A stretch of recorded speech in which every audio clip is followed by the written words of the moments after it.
Hello guys, welcome back to extended video. In this video I'm going to be showing you how to fix Twitter feed message problem. Let's start video without wasting time. First of all, open your setting. From here you tap on Wi-Fi connection and tap on connect Wi-Fi connection and tap on remove this network, and after a few minutes you have again connect your network, and after that check whether the problem has been fixed or not. If the problem is not fixed, then go back and scroll down and tap on system setting. From here you scroll down and tap on backup and reset and tap on reset phone and tap on reset network setting.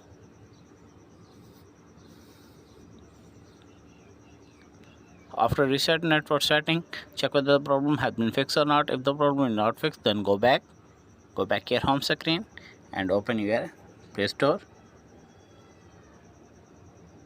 and from here you search for this Twitter account. Tap on Twitter account, and from here you make sure that update your Twitter account, and after that I hope your problem will be fixed. If the video is helpful, then like and subscribe my channel. Thanks for watching.